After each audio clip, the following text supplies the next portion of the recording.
आज यहाँ कानूवाड़ा की धरती पर पधारे तमाम हमारे दिल प्रदेश क्षेत्र से मातृशक्ति पिता तुल्य बुजुर्गगण एवं हमारे बीच में पुलिस प्रशासन भी आई है, उनका भी तहे दिल से आभार।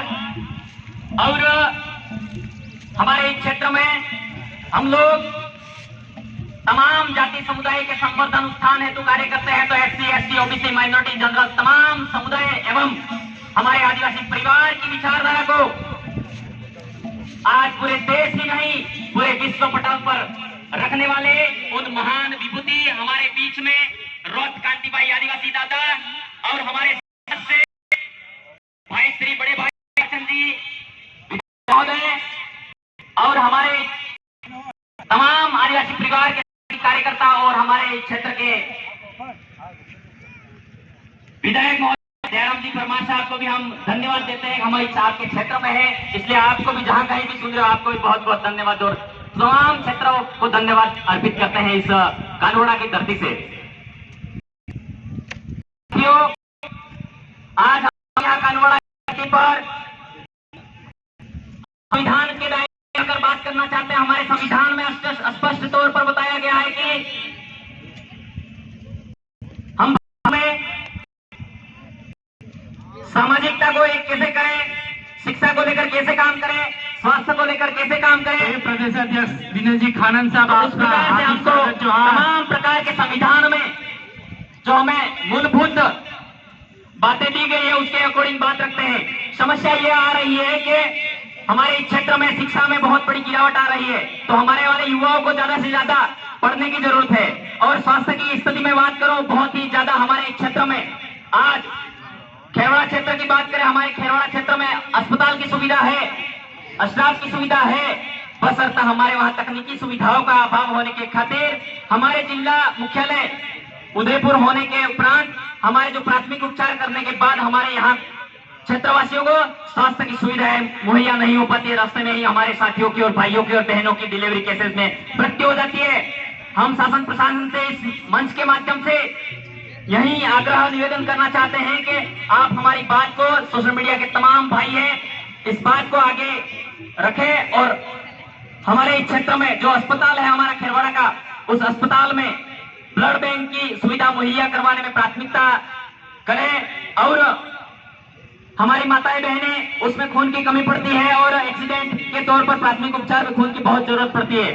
तो मेरी माताएं बहनों से विशेष अनुरोध है कि आप लोग खाना खाइए, अंधविश्वास में मत रहिए। अंधविश्वास में रहने के कारण हम लोग कहीं न कहीं हमारे रक्त होता है वो कम होता है, हीमोग्लोबिन प्लेटलेट्स की कमी होने के कारण हमारे वाली महिलाओं की बहुत सारी कमियां महसूस होने के कारण अस्पताल में ही मृत्यु हो जाती है, घर को नहीं आ पाती है।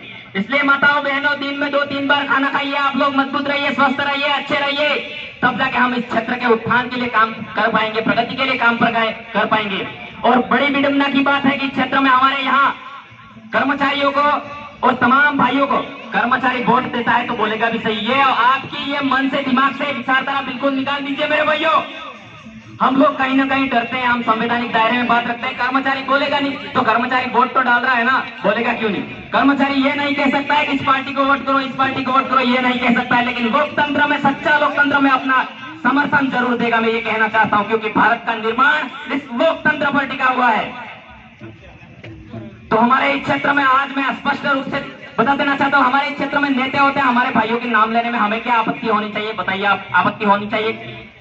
कुछ आपत्ति नहीं होनी चाहिए, नाम ले सकते हैं, हमारे मनोहर लाल जी का नाम ले सकते हैं, परम आदरणीय डॉक्टर जयराम जी का भी नाम ले सकते हैं और हमारे यशस्वी प्रधानमंत्री नरेंद्र मोदी जी का भी नाम ले सकते हैं। हम नाम लेने में डर रहे हैं, फिर काम कैसे होंगे मेरे भाइयों।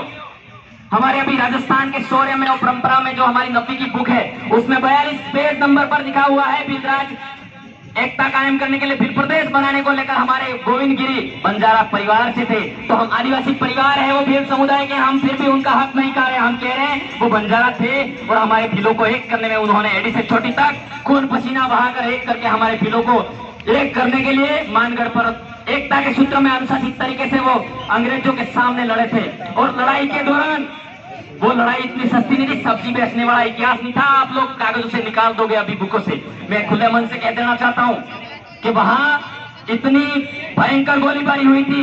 गोलीबारी होते समय हमारी महिलाओं का एक धड़ कट गया था। धड़ कट जाने के बाद में उसका छोटा बच्चा था, नवजात छोटा बच्चा था, उसके स्तन पर दूध दूह रहा था। उस टाइम अंग्रेजी कर्नल डायर को अफसोस हुआ कि अब इस बिल्कुल उसको मर्म हुआ, दया आई। दया आने पर उनको तुरंत आदेश जारी किया, गोलीबारी बंद की जाए। ऐसा हमारा आदिवासियों का नरसंहार हुआ था। उस नरसंहार को 42 से भ्रष्ट परा बोलने के सत्य को नहीं हटा सकते।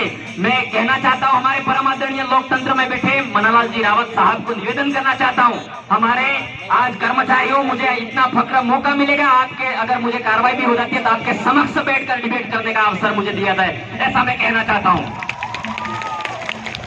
क्योंकि मेरे भाइयों, हमारा जो 1913 जो मानगढ़ की लड़ाई थी, आज वही याद है हम लोगों को। इस बुक में मैं बता दूं, मैंने अच्छे से पढ़ा है, आप सभी ने पढ़ा होगा। 1818 से 1860 तक हमारे इस क्षेत्र में भील विद्रोह हुआ था, आपको याद होगा।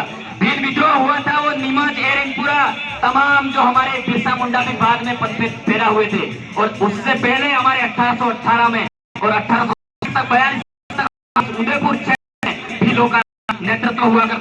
भीलों की लड़ाई थी, वो भील को लेकर मनोहर जी रावत, मैं कहना चाहता हूँ पुस्तक में